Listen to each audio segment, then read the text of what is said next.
आप देख रहे हैं आचार्य नवीन एडुकेयर और मैं हूं आपका शिक्षक मित्र कुमार नवीन आचार्य नवीन सर।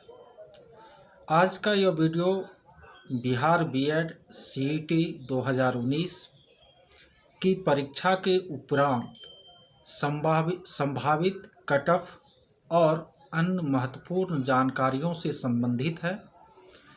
तो जो भी छात्र, जो भी आवेदक इस परीक्षा में कल 10 मार्च की तिथि को शामिल हुए हैं, तो उनके लिए यह एक उपयोगी वीडियो है। आप लोग इस वीडियो के साथ अंत तक बने रहे, अच्छा आप लोगों को लगेगा। क्योंकि बहुत सारे आवेदकों ने कल हमें कमेंट करके यह कहा कि सर, इस बार के क्वेश्चन 11 को देखते हुए क्या संभावित कट ऑफ जा सकता है, इसके लिए एक वीडियो बनाइए। तो मैं उन्हीं की मांगों की पूर्ति करते हुए यह वीडियो अपलोड कर रहा हूँ। मैं वीडियो शुरू करूँ उससे पहले मैं यह जानकारी दे दूँ कि यदि आप शिक्षा से जुड़े हुए हैं, प्रतियोगी परीक्षाओं की तैयारी कर रहे हैं, बिहार बीएड में आप नामांकन लेना आगामी सेशन में चाहते हैं, तो आपके लिए इस चैनल को सब्सक्राइब करना बहुत ही उपयोगी रहेगा। क्योंकि यहाँ पर आपको जो वास्तविक सूचनात्मक जानकारी है वह तो दी ही जाएगी, इनके अलावे जो है शैक्षिक वीडियो भी मैं पिछले 2-3 माह से अपलोड कर रहा हूँ, तो आपको वो भी यहाँ पर मिलेंगे। इसलिए आपके लिए इस चैनल को सब्सक्राइब करना लाभकारी रहेगा। और यदि वीडियो आपको पसंद आए तो लाइक करें, कमेंट करें और इसे अधिक से अधिक अपने साथियों के बीच, दोस्तों के बीच शेयर करें, जिससे कि इस चैनल की पहुंच जो है अधिकतम शिक्षा प्रेमियों तक हो पाए। चलिए, 2 मिनट का समय मैंने इंट्रोडक्शन में ही ले लिया, तो जानते हैं हम लोग मुख्य मुद्दे पर। देखिए, कल 10 मार्च की तिथि को बिहार बीएड की प्रवेश परीक्षा संपन्न हुई और इसी परीक्षा में प्राप्त अंकों के आधार पर सत्र 2019-21 में जो है बीएड के लिए छात्रों का, प्रशिक्षुओं का चयन किया जाएगा, नामांकन किया जाएगा। आप लोग जैसा कि यह बात जानते हैं कि पिछले ही वर्ष 2018 से जो है यह बीएड सीईटी का जो सिस्टम है यह चालू हुई है और यह इसका दूसरा वर्जन था ना। लेकिन पिछले वर्ष के जो प्रश्न पत्र थे और इस वर्ष के जो प्रश्न पत्र हैं, यदि आप इसका कंपैरिजन कीजिएगा तो काफ़ी आपको इसमें भिन्नता दिखाई पड़ेगी। जबकि नालंदा ओपन यूनिवर्सिटी ने जो सिलेबस जारी किया था और जो स्टेटमेंट दिया था इनके nodal officer SP Sinha ji ने, तो उन्होंने कहा था कि सेम पिछले वर्ष के पैटर्न के आधार पर जो है इस वर्ष भी क्वेश्चन जो है पूछे जाएंगे। लेकिन ऐसी बात हुई नहीं। हिंदी, इंग्लिश, ये रीजनिंग, मैथ तो ठीक था, लेकिन जीके और आपको शिक्षण अभिरुचि वाला जो सेक्शन था आपको, तो उसका क्वेश्चन जो है पिछले वर्ष के पैटर्न से बहुत ही अलग था, जिसके कारण कि छात्रों को दिक्कतों का भी सामना करना पड़ा। तो अब क्या जा सकता है कट ऑफ, तो इसका मैं विश्लेषण आप लोगों के बीच करने जा रहा हूं। तो आप लोग, थोड़ा लंबा वीडियो या होगा, लेकिन मैं पूरे तथ्य के साथ आप लोगों को बताऊंगा। सीधे नहीं कह दूंगा कि इतना कट ऑफ जाऊंगा, तथ्य के साथ बताऊंगा कि इतना ही जाएगा, सो क्यों जाएगा। देखिए, पिछली बार 2018 में आपको कुल परीक्षार्थी परीक्षा में शामिल हुए थे 90,000 के करीब और उसमें उत्तीर्ण हुए थे 61,000 के करीब।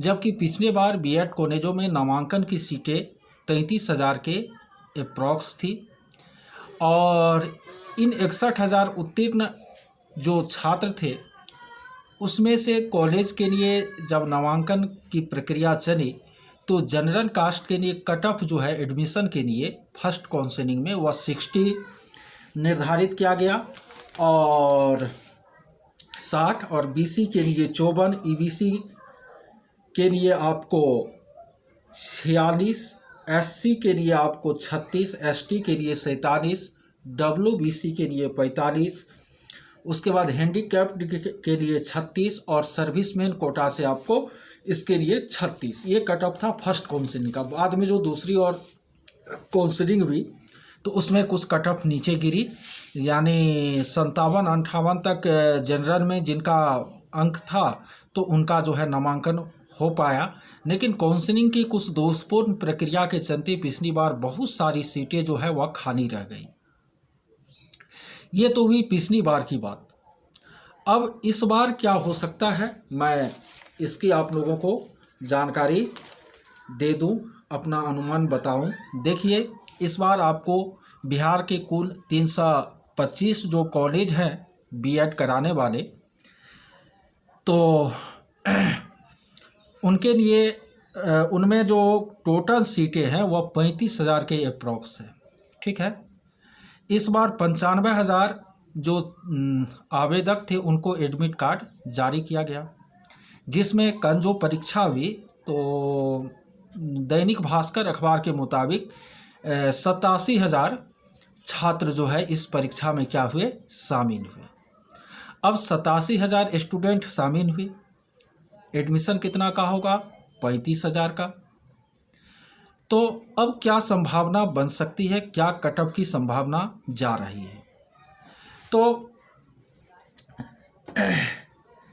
देखिए, सबसे पहली बात ये मैं बता दूं कि इसमें जो आरक्षण रोस्टर का पालन होगा तो इसमें महिलाओं के लिए अलग से आरक्षण की कोई व्यवस्था नहीं है ना। ये नहीं कि यू आर मेन के लिए अलग कट ऑफ होगा, यू आर फीमेल के लिए अलग कट ऑफ होगा ना। केवल बीसी में आपको डब्ल्यूबीसी के लिए जो है अलग कट ऑफ होता है। समझ रहे मेरे बात को? तो यानी जो कट ऑफ है वह महिला और पुरुष दोनों के लिए एक जैसी होगी। इस बात से आप लोग बिल्कुल इस बात को कंफर्म कर लें। अब देखिए कि क्वेश्चन का जो लेवल था, मैंने जैसा अध्ययन किया, चूँकि मैं शिक्षक के रूप में योगदान देने से पूर्व निजी शिक्षण संस्थान को संचालित तो करता था सहरसा में, लेकिन मैं प्रतियोगी परीक्षाओं में भी जो है बहुत सारी प्रतियोगी परीक्षाओं में शामिल हुआ। प्रारंभिक और मुख्य परीक्षा में आपको उत्तीर्ण भी हुआ। कुछ कुछ कारणों से आपको अंततः मुझे वैसे रुचि भी थी आपको शिक्षक के पेशा में, तो शिक्षक की हमें क्या मिली, नौकरी मिली। तो अनुभव है ना, परीक्षाओं का अनुभव है। उस अनुभव के आधार पर मैं कह रहा हूँ कि कल जो आपको क्वेश्चन 120 पूछे गए हैं ना, उसमें कम से कम 40 क्वेश्चन ऐसे थे, 30 से 35, 40 नहीं 35 क्वेश्चन ऐसे थे जो कि यदि कितना भी फास्ट स्टूडेंट क्यों नहीं हो उसको उसमें प्रॉब्लम हुई होगी। ऐसा क्वेश्चन था, जीके ही था, तो वह बिल्कुल पैटर्न से अलग डीप में गया था ना। शिक्षण अभिरुचि में भी एक भी आपको वस्तुनिष्ठ टाइप का क्वेश्चन नहीं था, वह आपके बिल्कुल माइंड, आपके थिंकिंग का वह क्या कर रहा था, टेस्ट कर रहा था। एक से अधिक उत्तर लग रहे थे कि वह क्या होंगे, सही होंगे, तो उसमें छात्र गलती किए होंगे, जरूर किए होंगे। और रीजनिंग और मैथ की जहाँ तक बात की जाए तो रीजनिंग में भी एक दो जो आपको था रीजनिंग, वह कुछ इस तरह का था जो कि पैटर्न लीक से हट करके था ना। तो जो ओवरऑल बहुत अच्छी तैयारी किए होंगे तो उसको तो कोई दिक्कत नहीं हुई होगी, लेकिन सामान्य छात्रों को उसमें प्रॉब्लम हुई होगी। तो अब इतने क्वेश्चन में अब क्या कट ऑफ जा सकता है? वैसे क्वालिफाइंग मार्क जो है वह जनरल के लिए 35% है, यानी 120 में यदि आपकी 42 से प्रश्न सही हो रहे हैं तो आप उस जो है क्वालिफाई कर जाएंगे परीक्षा में, आपका रिजल्ट आ जाएगा। यदि आप आरक्षित कोटि से हैं और आप 30% यानी 36 अंक यदि आप प्राप्त कर रहे हैं ना, तो आपको क्वालिफाई कर दिया जाएगा। ठीक है, लेकिन क्वालिफाई करने से एडमिशन तो नहीं हो जाएगा। एडमिशन किन का होगा? जब मैंने पूरी तरह जो भी परिस्थितियां हैं उनका अध्ययन किया, आज सुबह से ही, चूँकि मैं पटना से आया था तो आज पूरे दिन खाली बैठा हुआ था, कुछ तबीयत भी मेरी अच्छी नहीं थी, तो कहीं गया नहीं, कोचिंग स्कूल कहीं गया नहीं। तो पूरे दिन जो मैं आपको अपना क्वेश्चन देखा, पिछले बार के कट ऑफ देखी, उसके बाद जो है और भी जो अपना अनुभव था उसके आधार पर चिंतन किया, तो मेरा यह अनुमान है आपको कि जनरल में आपको इस बार कट ऑफ जो फर्स्ट काउंसलिंग के लिए निर्धारित होगी, अगले बार फर्स्ट काउंसलिंग के लिए 60 थी, लेकिन इस बार 55 रहेगी। पिछली बार भी मैंने ऐसा अनुमान लगाया था और वही सही साबित हुआ। इस बार फर्स्ट काउंसलिंग के लिए 55 रहेगी, 54 रहेगी, 60 से ऊपर तो जाने की कोई संभावना नहीं है ना जनरल के लिए। उसके बाद आरक्षित कोटि के जो हैं, तो यदि SC ST EBC, उसके बाद आपको WBC है, या आपको सर्विसमैन कोटा है, या अदर जो भी है BC को छोड़ करके, और जो भी आपको आरक्षित कोटि है, यदि वह क्वालिफाइंग मार्क प्राप्त कर लेते हैं, यानी उसका यदि 40 से ऊपर अंक जाता है, 42 से ऊपर जाता है, 40-42 से ऊपर यदि उसका से क्वालिफाइंग, तो उसका 36 ही है, तो 42 से ऊपर जाता है तो समझिए उसका एडमिशन, उसको फर्स्ट काउंसलिंग में बुलाया जाएगा। उसके बाद आपको ये हुई, और BC के लिए ना, जनरल के लिए तो मैंने कितना बोला, 55 कट ऑफ बोला फर्स्ट काउंसलिंग के लिए, और BC के लिए फर्स्ट काउंसलिंग के लिए जो कट ऑफ मेरे दिमाग में आ रहा है वह कितना होगा, 50 होगा ना। ये आप लोग कन्फर्म हो जाइए। उसके बाद देखिए एडमिशन जो है, चूँकि इस बार काउंसलिंग जो है 3-4 चरणों में चलेगी, तो 3-4 चरणों में जो काउंसलिंग चलेगी, तो एडमिशन आपको देखिएगा अंतिम में 47-48 तक जनरल में जिसको मार्क रहेगा उनका एडमिशन आपको BEd कॉलेज में निश्चित रूप से हो जाएगा। क्योंकि अगले बार जो इसमें डिमेरिट थी ना काउंसलिंग प्रक्रिया में, इस बार उसको सुधारने की बात नालंदा ओपन यूनिवर्सिटी कर रही है। तो 47-48 तक यदि आपका सही हो रहा है तो आप यह सोच लीजिए कि फर्स्ट, सेकेंड, थर्ड या फोर्थ काउंसलिंग में यदि आप जनरल से हैं तो आपका एडमिशन निश्चित हो जाएगा। और यदि आप बैकवर्ड कैटेगरी से हैं, BC से हैं, तो 45, और यदि अदर किसी कोटि से हैं तो आप यदि क्वालिफाइंग मार्क भी प्राप्त कर रहे हैं तो आपका एडमिशन निश्चित रूप से किसी न किसी कॉलेज में हो जाएगा, इसकी सुनिश्चितता है। तो चलिए, इस वीडियो में ओवरऑल मैंने आप लोगों को अपना एक अनुमान बताया। अब यदि किस यूनिवर्सिटी में कितनी सीट हैं, कौन कौन से बिहार में सरकारी कॉलेज हैं, किस में कितनी फीस लगती है ना, और भी बहुत सारे प्रश्न आपके मन में आ रहे होंगे कि BEd हम करें कि नहीं करें, हमारे लिए लाभकारी होगी कि नहीं होगी।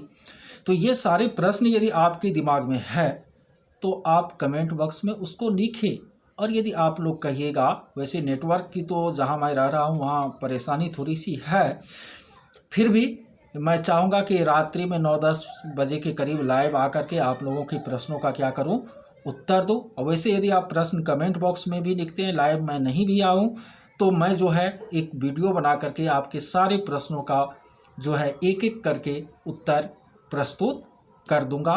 ठीक है, तो इस वीडियो में केवल इतना ही। हाँ, ये एक जानकारी है कि मैं सोच रहा हूँ कि एक व्हाट्सएप या फेसबुक का एक ग्रुप बना दूं, जिसमें आप लोग जो भी अभ्यर्थी हैं वह शामिल होंगे, और जब तक एडमिशन चलती है तो सूचनाओं का उससे आदान प्रदान हो पाएगा। तो कैसा रहेगा यह भी आप लोग कमेंट में लिखिएगा,